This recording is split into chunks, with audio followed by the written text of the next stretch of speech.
এই তিনটি কথা আপনি আপনার জীবনের সঙ্গে মিলিয়ে নেবেন। দেখুন, যখন আমরা ছোট ছিলাম তখন আমরা কি করতাম জানেন? একা থাকতে একদমই পছন্দ করতাম না।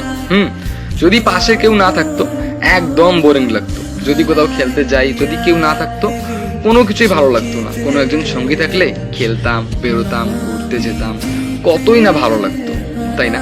কিন্তু এখন দেখেন, শুধু একা থাকতেই ভালো লাগে। শুধু মনটা চায় একাই কোনো একটা জায়গায় গিয়ে বসে থাকি, একাই প্রকৃতির সঙ্গে কথা বলি। আসলে কথা বলতে আর কারোর সঙ্গে ইচ্ছাই করে না, সেই মন মানসিকতাই। আর নাম্বার 2, ছোটবেলায় আমরা অন্ধকারকে অনেক ভয় পেতাম, তাই না? যখনই একটু অন্ধকার হতো আম্মুর আঁচল ছাড়তাম না। আর বাইরে গেলে যদি কোথাও রাত হতো ফিরতে, বাপরে বাপ, কি যে ভয় লাগতো। মানে অন্ধকারকে ভীষণ ভয় পেতাম। রাত হলে শুধু ছটপট করতাম, আম্মুকে জড়িয়ে ধরে ঘুমাতাম, বাবাকে জড়িয়ে ধরে ঘুমাতাম, তাই না?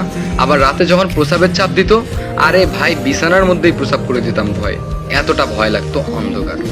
আর এখন রাতের পর রাত কানের মধ্যে ইয়ারফোন লাগিয়ে স্যাড সং শুনতে শুনতে কতই না রাত পার করিয়ে দিচ্ছি, তাই না?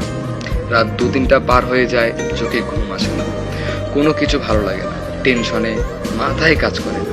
এখন শুধু মনে হয় এই অন্ধকার সময়ে সারাটা জীবন কাটিয়ে দিই। মাঝে মাঝে ইচ্ছা করে সব কিছু ফেলে দিয়ে একদম উপরে চলে যেতে, সেই অন্ধকার ঘরের মধ্যে। নাম্বার 3, ছোটবেলায় দেখতাম যদি কেউ সিগারেট খাইতো তাদেরকে বলতাম, আপনি আসলে অনেক পচা, আপনি আমার সামনে থেকে সরেন তো, এই সিগারেটটা না একদম আমার ভালো লাগে না, আপনি আসলে একটা খারাপ মানুষ। আর এখন সেই সিগারেটই আমাদেরকে বলে, তুই হলি পৃথিবীর সব থেকে খারাপ মানুষ।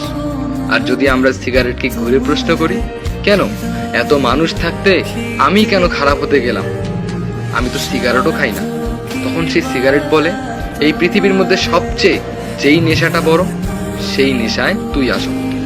তখন যদি আমরা আবার প্রশ্ন করি কোন নেশা, তখন সেই সিগারেট বলবে মায়া। কারণ এই পৃথিবীর মধ্যে সবচেয়ে শক্ত সুতা হলো মায়ার সুতা। এই মায়ের সুতায় যদি তোমারে কেউ বাইন্দা ফেলে, তাহলে তোমার জীবন